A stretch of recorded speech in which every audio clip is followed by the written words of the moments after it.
The Valari had been dying for 3 generations. Their world, once green and full of life, had become a gray and silent place. The skies were always dark. The rivers had turned to mud. The forests were gone, cut down and shipped away to distant worlds that the Valari would never see. Elder Tova remembered the old days. She remembered when her people numbered in the millions. She remembered when children played in the open fields and the elders told stories under the light of 2 moons.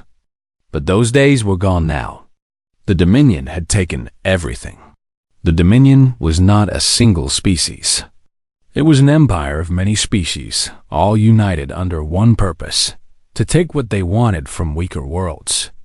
They had arrived on the Valari homeworld 60 cycles ago.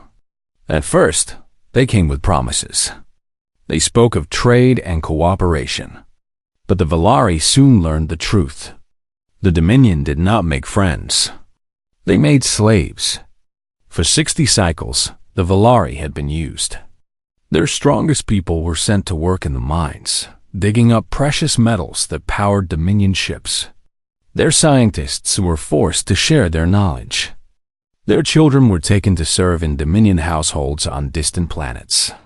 And anyone who refused was killed. Now, only 2,000 Valari remained. They huddled together in the ancient temple on the edge of what had once been a great city. The temple was old, older than anyone could remember. Its walls were made of crystal that glowed with a soft blue light. The Valari believed this place was sacred, that it connected them to the great ones who had created their species long ago. Tova knelt before the shrine at the center of the temple. Her 4-fingered hands pressed together. Her silver blue skin had lost its shine many years ago. Her wide, dark eyes were tired from too many years of grief. Around her, the other survivors sat in silence. Some held each other. Some wept quietly. Most simply stared at nothing, their spirits already broken. 3 days. That was all they had left. The Dominion had sent a message that morning. The mines were empty. The Valari were no longer useful. In 3 days, the extermination ships would come. Every last Valari would be killed. Their world would be stripped of whatever remained, and then the Dominion would move on to the next planet, the next species, the next harvest. Tova had lived through much horror. She had watched her mate die in the mines. She had seen her daughter taken away, never to return. She had buried more friends than she could count. But this was different. This was the end. Not just for her, but for everyone. For her entire species. She began to pray. The words came slowly at first. She had not prayed in many years. After everything she had seen, she had stopped believing that anyone was listening. But now, with nothing else left, she returned to the old words. "Great ones who seated the stars," she whispered. "Hear us in our final hour. We are small. We are weak. We have nothing left to offer. But we ask, one last time, for mercy. So salvation. For hope." Her voice grew stronger. Behind her, other Valari began to join in.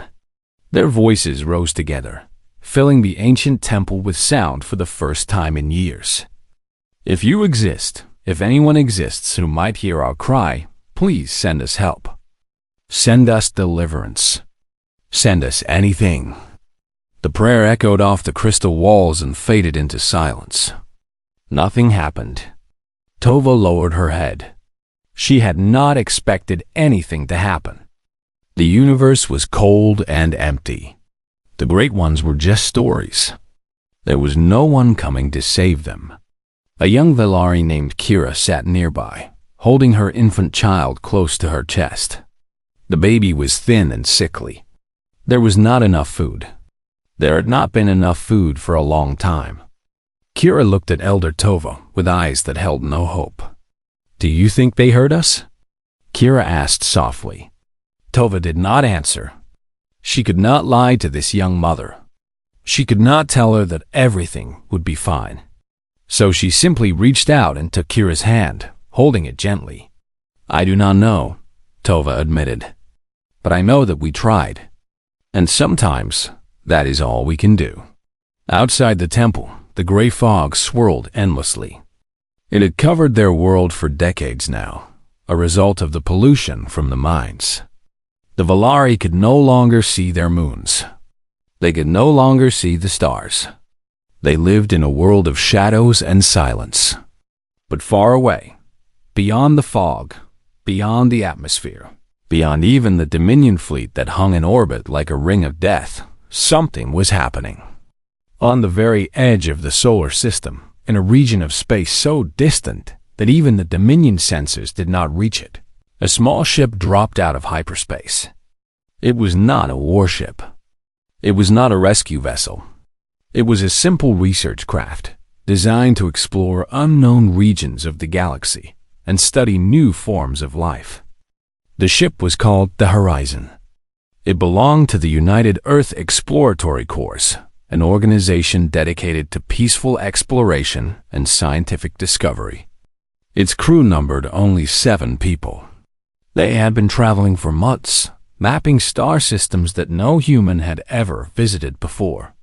Captain Park Yuna stood on the bridge, looking at the sensor display. She was a woman in her early 40s, with sharp eyes and a calm demeanor. She had spent her entire adult life in space, first as a pilot, then as a navigator, and finally as a captain.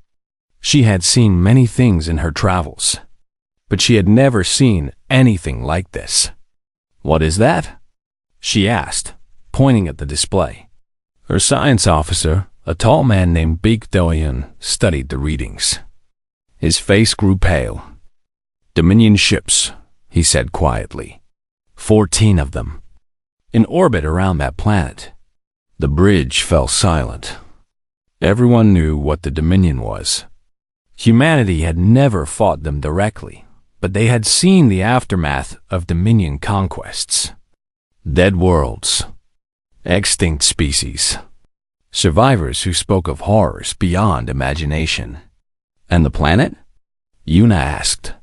Do-hyun checked his readings again. "Life signs. Approximately 2,000 individuals. They are gathered in one location." He paused. "Captain, the Dominion ships are charging their weapons. They are preparing to fire on the planet." Yuna stared at the display. 2,000 lives.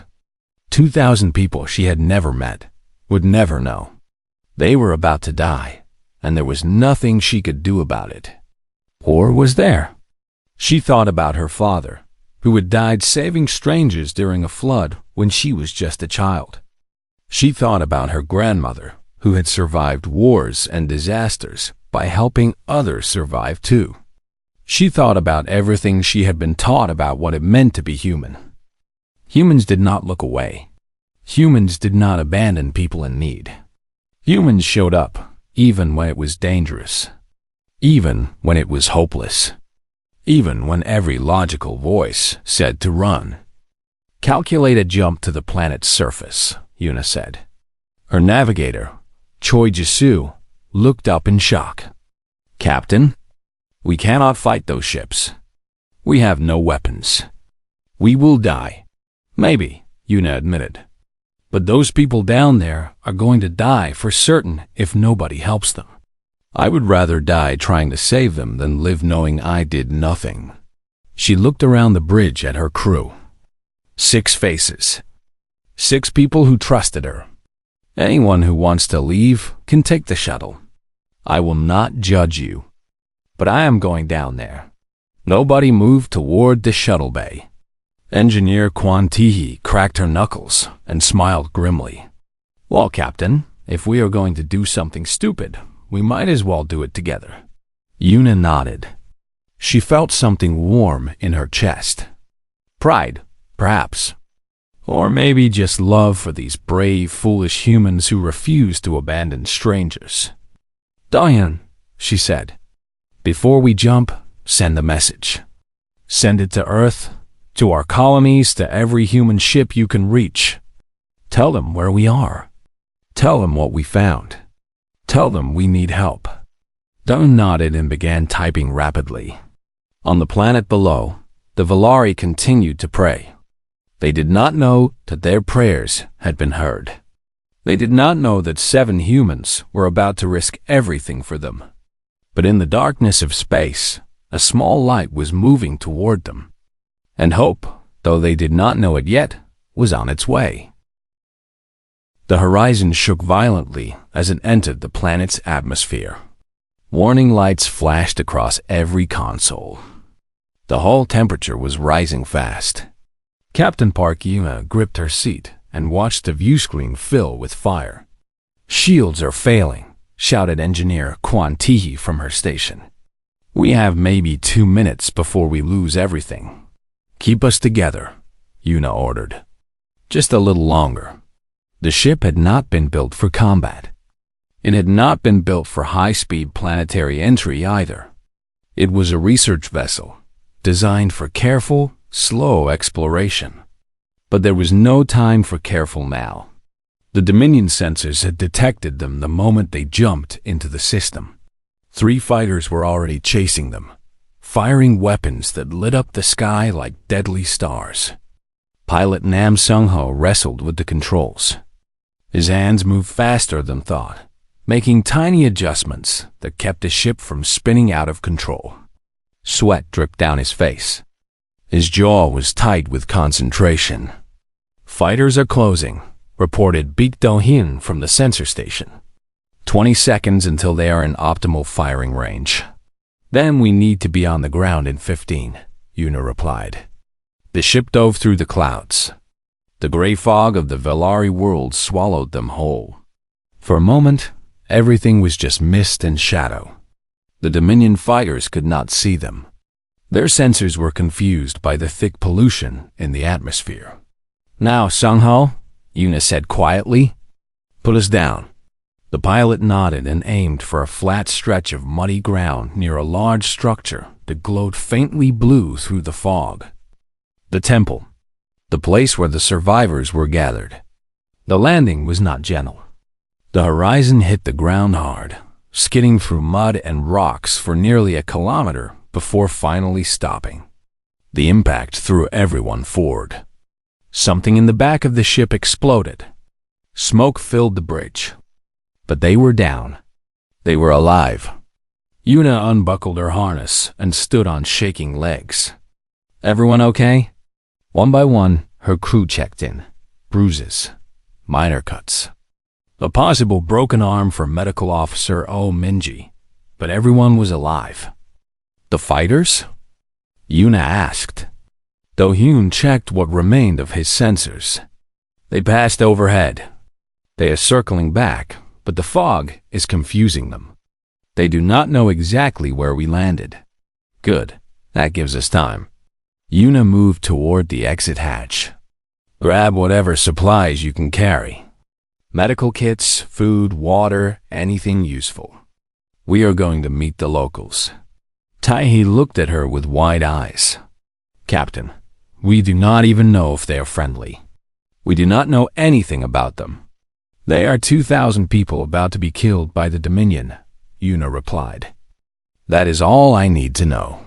She opened the hatch and stepped out into the fog. The air was thick and smelled of chemicals. Yuna could taste metal on her tongue. The ground beneath her feet was soft and wet. In the distance, she could see the faint blue glow of the temple, like a ghost light in the endless gray. Her crew followed her out, each carrying bags of supplies. They moved carefully through the mud, their boots sinking with every step. The fog was so thick that they could barely see 10 meters ahead. "Stay close," Yuna ordered. "And keep your lights on. I want them to see us coming." She pulled out a powerful flashlight and aimed it forward. The beam cut through the fog like a sword. Behind her, the others did the same. 7 lights, moving through the darkness. In the temple, the Valari saw the lights first. Elder Tova had just finished her prayer when young Kira gasped and pointed toward the entrance. Through the fog, something was glowing, moving, coming closer. Dominion soldiers? Someone whispered in fear. No, Tova said slowly. She had seen Dominion soldiers many times. They did not move like this. They did not carry lights like this. Something else. She walked toward the temple entrance, her old legs carrying her faster than they had in years. Others followed her, curiosity overcoming their fear. They gathered at the great doorway and stared into the fog. The lights grew brighter, closer, and then figures began to appear. They were unlike any species the Valari had ever seen. Tall, but not as tall as the Dominion commanders. They walked on two legs, like the Valari did. Their skin came in different shades, from pale to dark. They had hair on their heads, something the Valari found strange and fascinating. And their faces were soft, expressive, showing emotions clearly. The leader was a female. Her dark hair was pulled back from her face.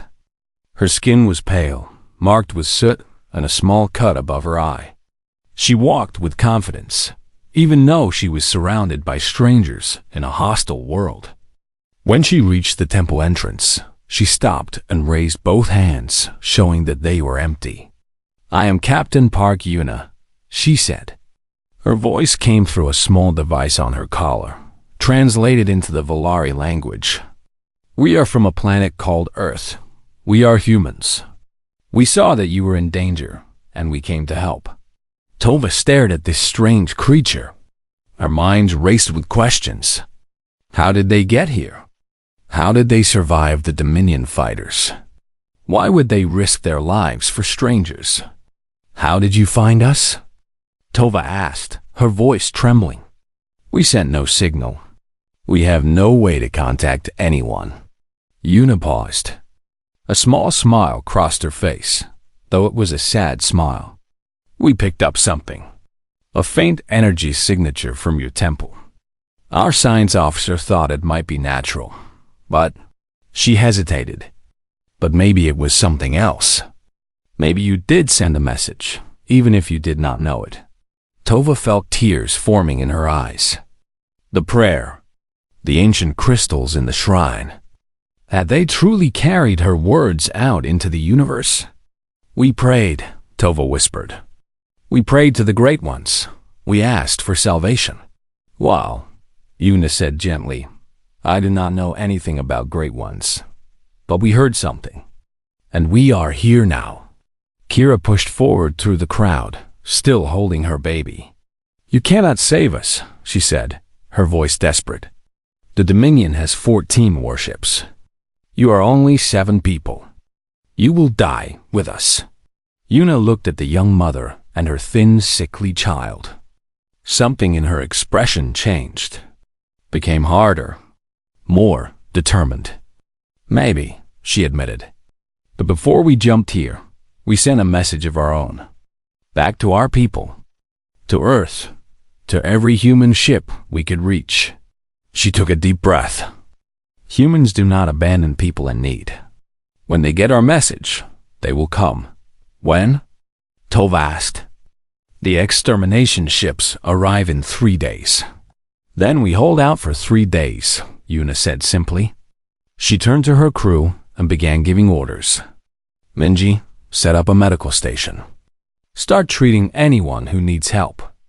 Tihi, see if you can get our communications array working again. We need to know when help arrives. Dohyun, I want you to study those crystals in the shrine. Figure out what they are and how they work. Everyone else, start distributing food and water. The humans moved with speed and purpose. They did not hesitate. They did not complain. They simply began working, helping strangers they had never met. Tova watched in amazement. In 60 cycles of Dominion rule, she had never seen anything like this. The Dominion took. They demanded. They destroyed. But these humans gave.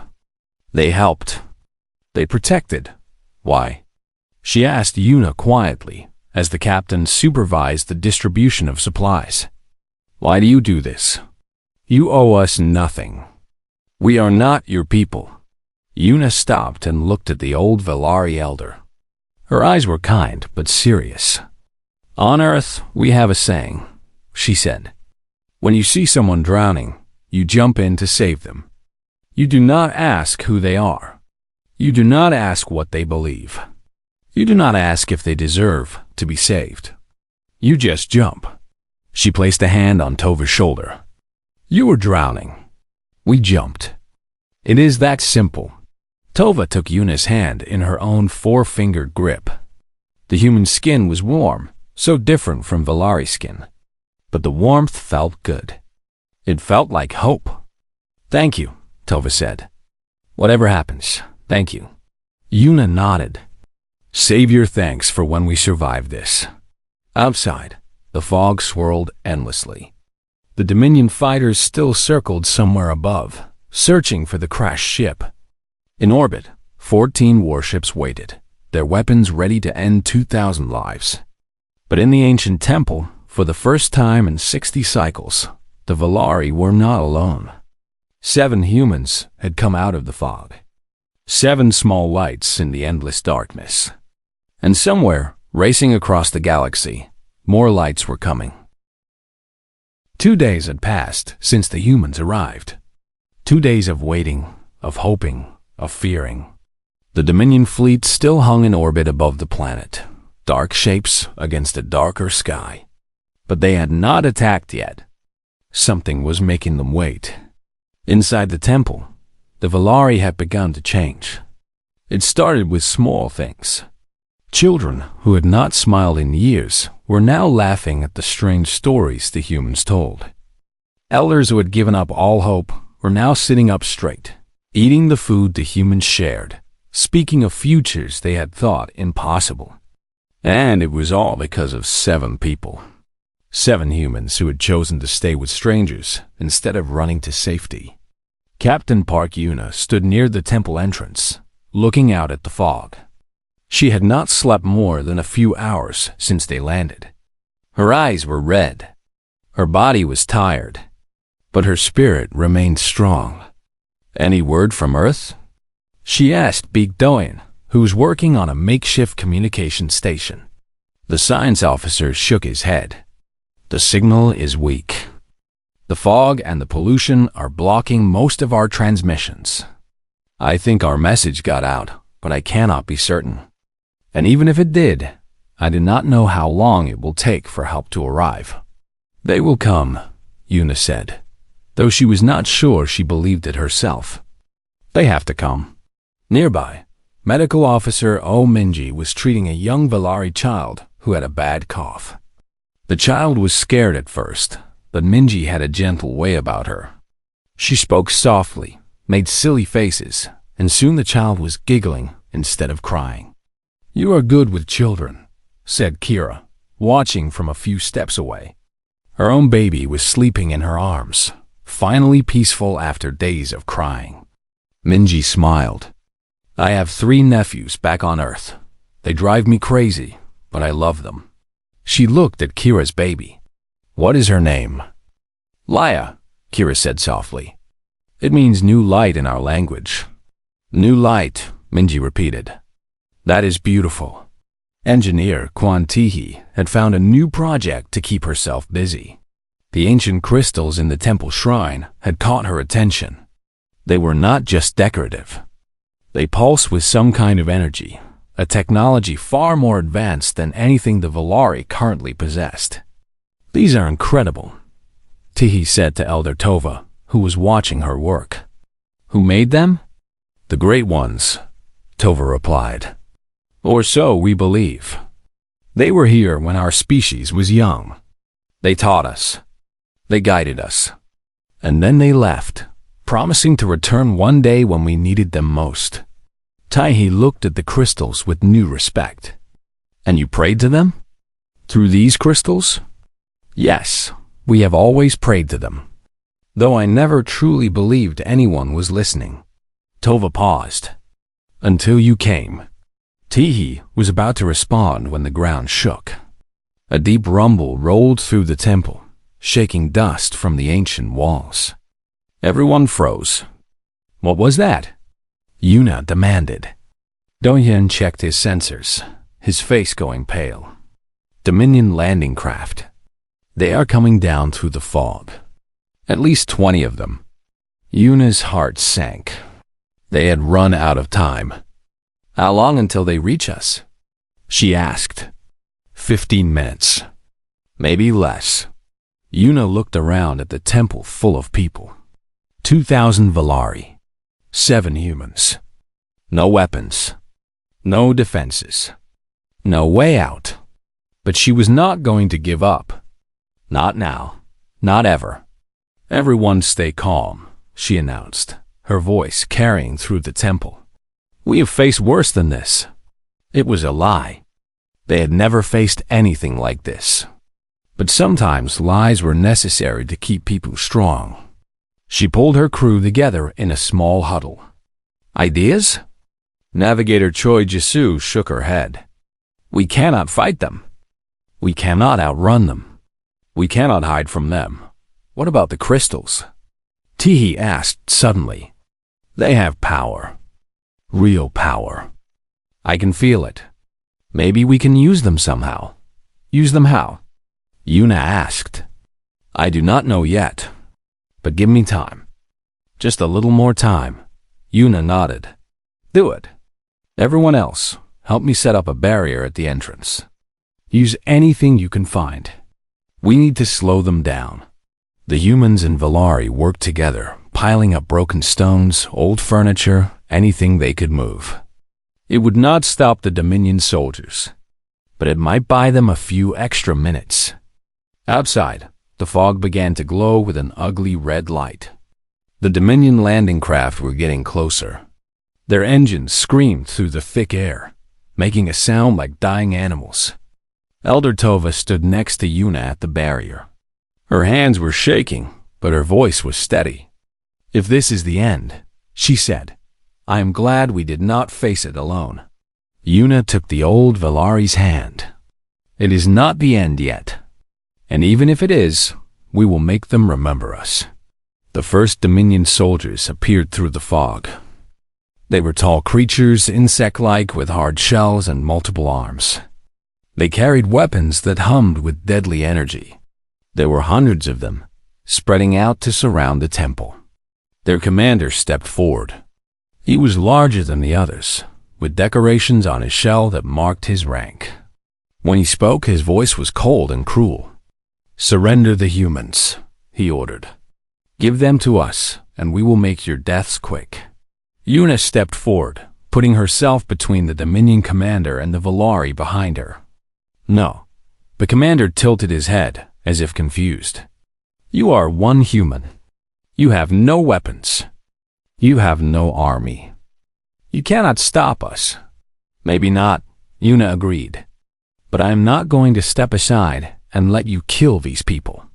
If you want them, you will have to go through me. The commander made a sound that might have been laughter. Foolish creature. Do you not understand what we are? We are the Dominion. We have conquered 1,000 worlds. We have erased species more powerful than you can imagine. What are you? Yuna stood tall. Behind her, her crew moved to stand beside her. 7 humans, facing an army. We are humans, Yuna said simply. And humans do not abandon people in need. You want to know what we are? We are the species that runs toward danger instead of away from it. We are the species that protects strangers. We are the species that refuses to give up, even when we have no chance of winning. She took another step forward. You have conquered 1,000 worlds? Good for you. But you have never faced us. And today you will learn why that was a mistake. The commander raised his weapon.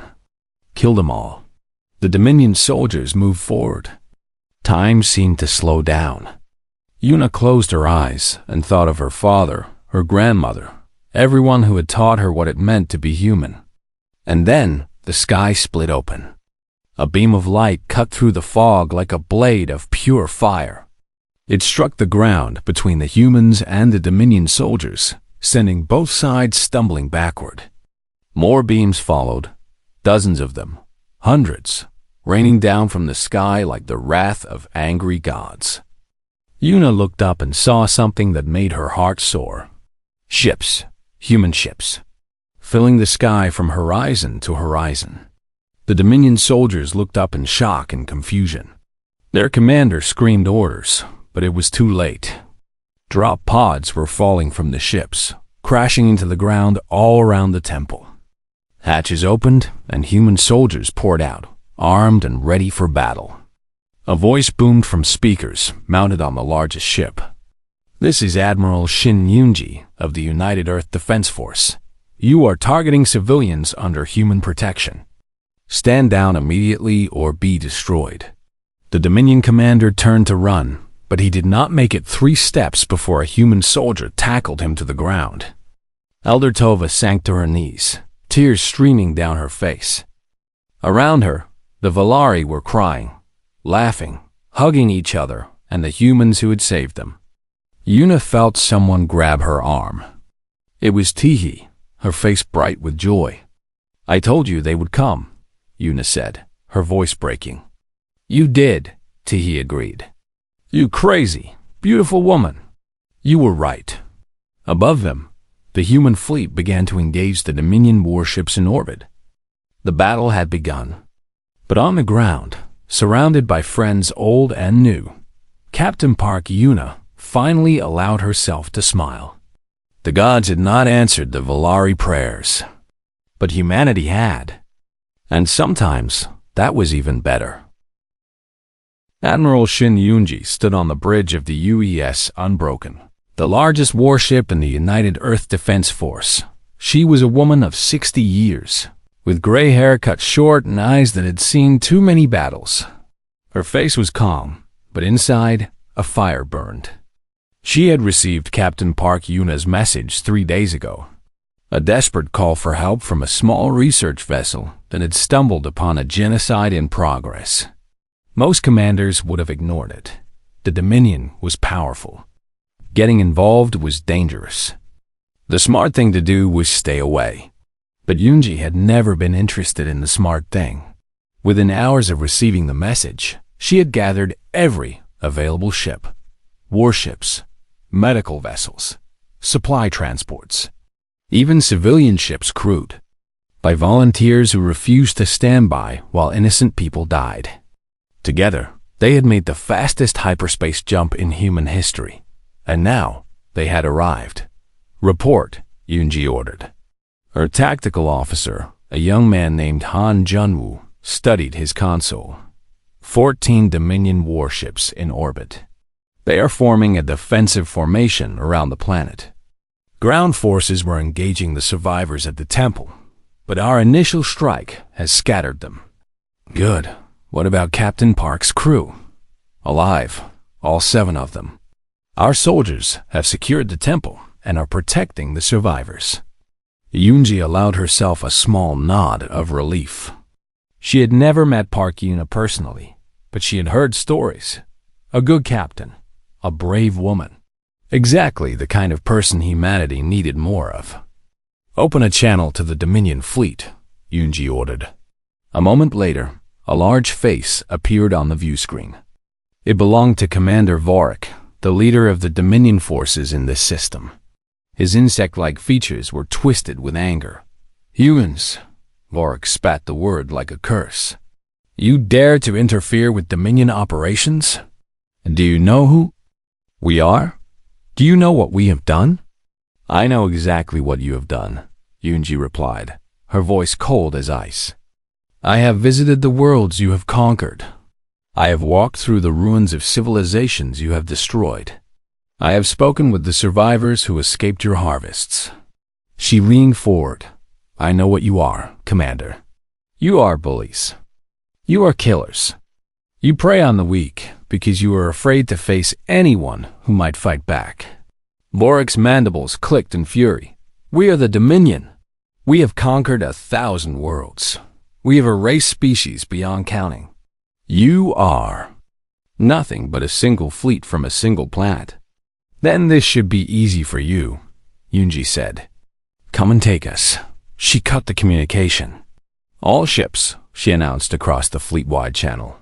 This is Admiral Shin. The Dominion has committed crimes against innocent people. They have murdered millions. They have enslaved entire species. And today, they plan to finish the job by killing the last 2,000 Valari. She paused, letting her words sink in. Today, we say no. Today, we draw a line. Today, we show the galaxy what humans do when we see injustice. Her voice rose with passion. We do not look away. We do not run. We do not make excuses. We fight, because that is who we are. That is who we have always been. From the very beginning of our history, humans have stood up for the weak and the helpless. We have sacrificed our own lives to protect strangers. We have faced impossible odds and refused to surrender.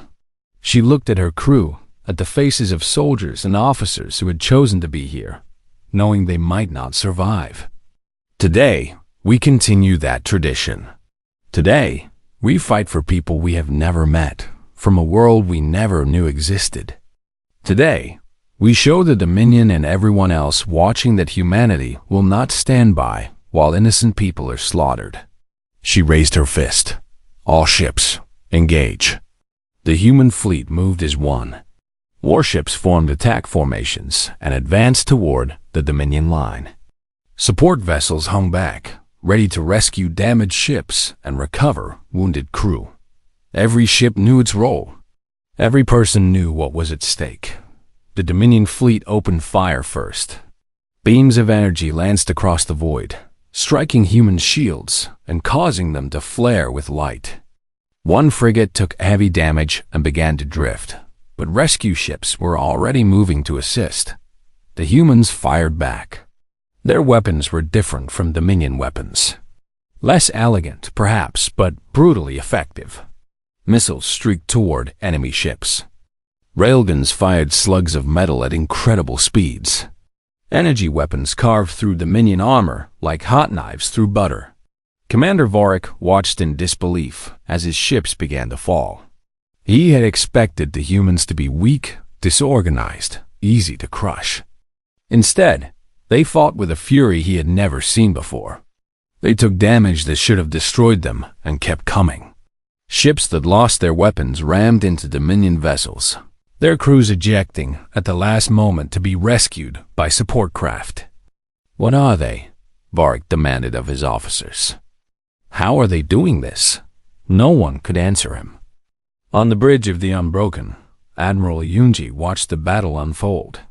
Her ship had taken several hits, but the shields were holding. Around her, the crew worked with calm efficiency, trusting in their training and in each other. 3 Dominion ships destroyed, reported Han Jianwu. 4 more heavily damaged. They're trying to retreat. Do not let them, Yunji ordered. I want every single one of them stopped. They came here to commit genocide. They do not get to run away. The human fleet pressed forward. More Dominion ships fell.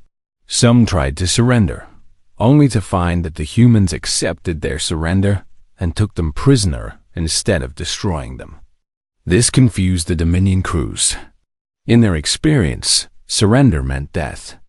The idea that an enemy might show mercy was completely foreign to them, but that was what made humans different. They did not fight because they enjoyed killing. They did not seek power or territory or slaves. They fought to protect. And once the threat was ended, they stopped fighting. It was that simple. Commander Vorik's flagship was the last Dominion ship still functional. It was surrounded by human vessels, its weapons disabled, its engines dead. Escape was impossible. Yunji hailed him one final time. It is over, Commander. Your fleet is destroyed. Your soldiers on the ground have surrendered. You have lost. Vorik stared at her through the view screen. His arrogance was gone, replaced by something that might have been fear. What will you do with us? He asked. You will face justice, Yunji replied. Real justice. Not the kind you are used to. You will be tried for your crimes. The survivors of the worlds you have destroyed will testify against you. and then you will spend the rest of your life knowing exactly what you have done. She paused. That is the human way. We do not exterminate our enemies. We do not torture prisoners. But we do not forget, and we do not forgive easily. You wanted to know what we are? We are the species that believes in consequences. We believe that everyone should face the results of their actions. She stood tall on her bridge. You chose to hurt innocent people. Now you will answer for it. The Dominion commander had no response. For the first time in his life, he had nothing to say. Down on the planet's surface, the Valari watched the sky through breaks in the fog. They could see the flashes of battle, the bright explosions, the streaks of light, but they could not see who was winning. Elder Tova stood with Captain Park Yuna, both of them looking upward. Your people are fighting for us, Tova said quietly. Dying for us. Strangers they never knew.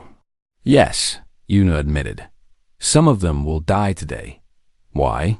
We are not your species. We are not your responsibility. Why do your people sacrifice so much for others? Yuna thought about the question for a long moment. It was not an easy thing to explain.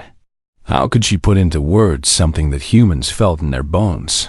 Something so basic to their nature that most of them never even thought about it. Because we know what it is like to suffer, she finally said.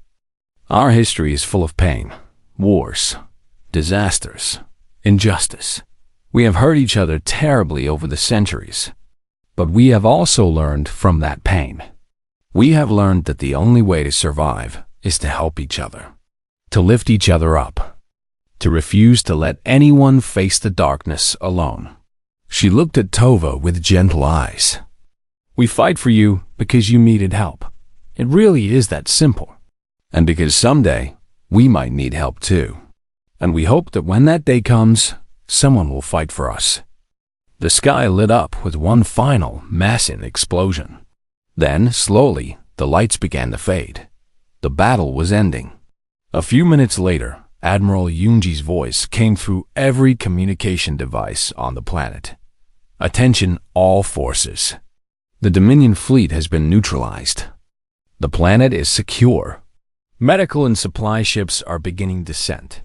To the survivors of this world, you are safe now. You are no longer alone. Tova sank to the ground, overwhelmed. Around her, the Valari began to cheer, to cry, to hold each other as if they would never let go. They had prayed for salvation, and against all odds, salvation had come. 1 week had passed since the battle. 1 week since the Dominion fleet had fallen. 1 week since the Valari had learned that they would live. The planet was changing.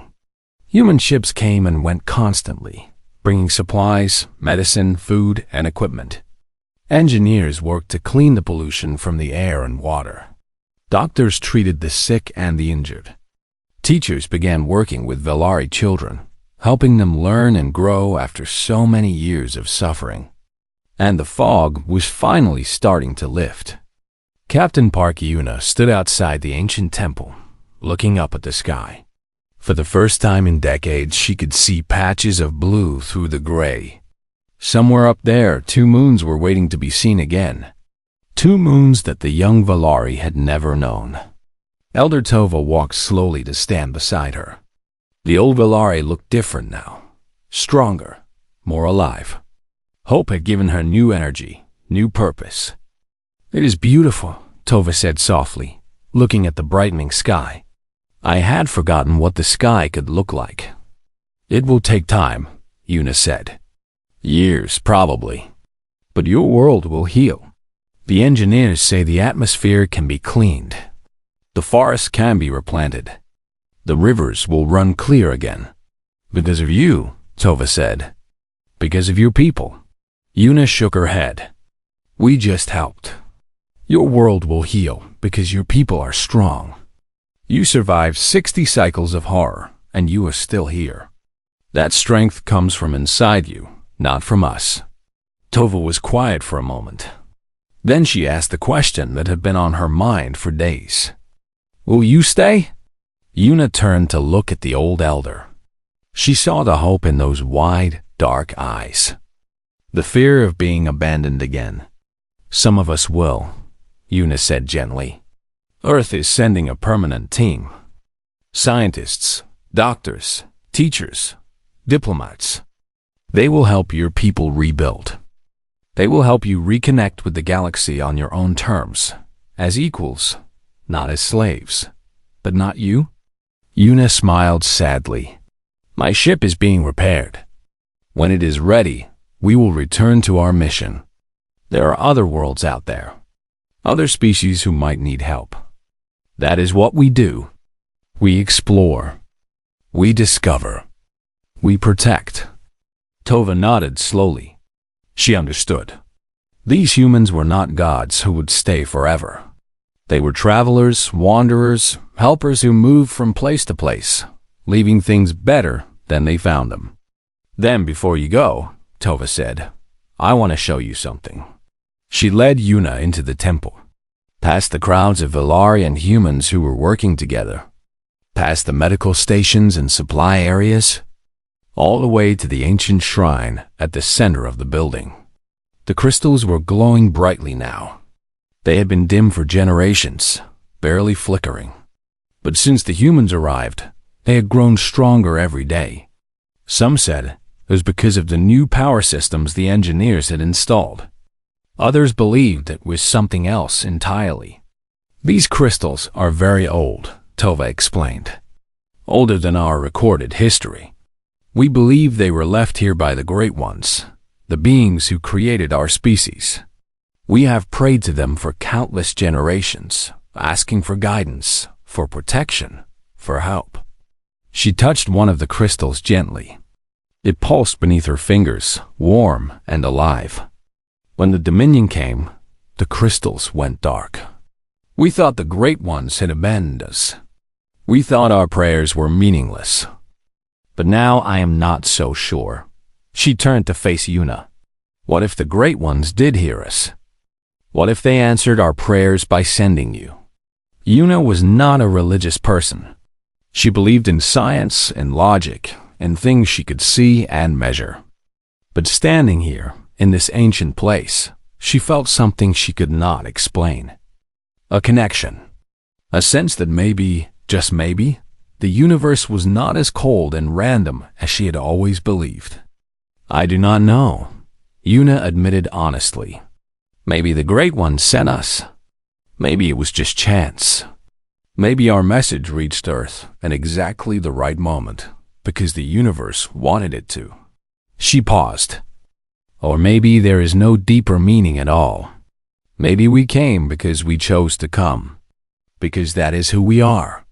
Does it matter? Tova asked. Yuna thought about it. No, she finally said. I suppose it does not. Whatever the reason, we are here. And that is what counts. Tova took both of Yuna's hands in her own. Her 4 fingers wrapped around Yuna's 5, alien and human joined together. My people will never forget you, Tova said. 1,000 years from now, when our civilization has rebuilt and our children have spread across the stars, they will tell the story of the humans who came out of the fog. They will teach their children that when the universe seemed darkest, strangers reached out to help them. They will carry your memory with them forever. Yuna felt tears forming in her eyes. She blinked them away, but more came. That is all any of us can hope for, she said. To be remembered. To have mattered. To have made the universe a little bit better than we found it. Outside, the fog continued to lift. Sunlight broke through the clouds, touching the Velari homeworld for the first time in generations. The golden light streamed through the temple windows, illuminating the ancient crystals, making them shine like stars. The Velari who saw it began to cry. Not tears of sadness, but tears of joy. They had lived in darkness for so long that they had forgotten what light felt like. Kira stood near the entrance, holding her daughter Laya up to see the sun. The baby reached out her tiny hands toward the warm light, her eyes wide with wonder. New light, Kira whispered to her daughter. That is what your name means. And now you finally get to see it. Medical Officer Ominji came to stand beside them. She had become close friends with Kira over the past week, helping care for baby Leah, teaching Kira about human medicine and receiving lessons about Valari culture in return. She is beautiful, Minji said, looking at the baby.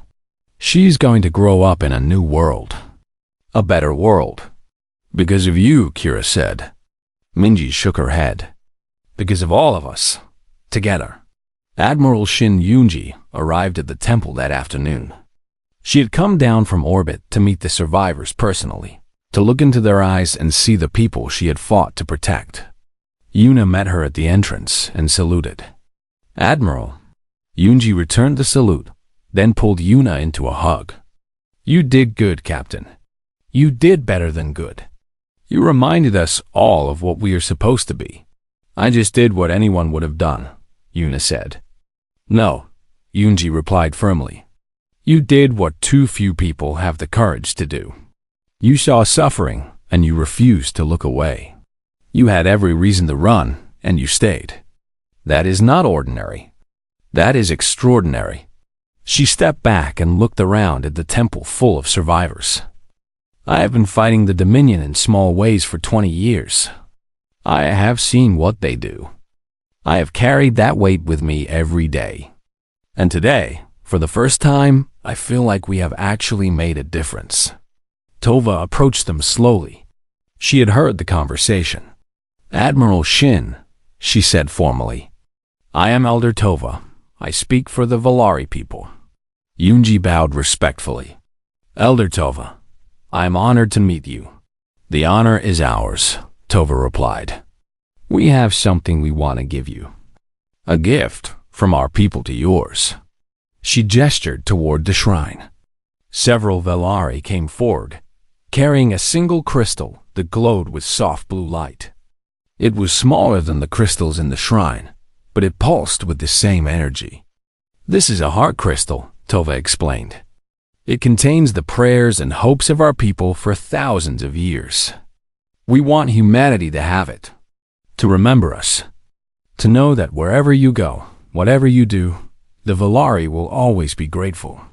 Yunji accepted the crystal with trembling hands. It was warm against her skin, and she could almost feel the voices of generations whispering within it. We will treasure it, she promised, and we will never forget you. As the sun continued to rise over the Valari homeworld, humans and Valari stood together, watching the dawn of a new era. The fog was gone. The sky was clear. And for the first time in living memory, the future seemed bright. The Valari had prayed to the gods for salvation. But it was humans who came out of the fog. Just people. Ordinary, flawed, mortal people who chose to help strangers they had never met. And perhaps, in the end, that was what the gods had always wanted. Not beings of infinite power, but beings of infinite compassion. Not perfection, but kindness. Not miracles, but choices. The choice to help. The choice to protect. The choice to care. Because in a universe full of darkness, those choices were the only real light. And as long as such choices were made, hope would never truly die.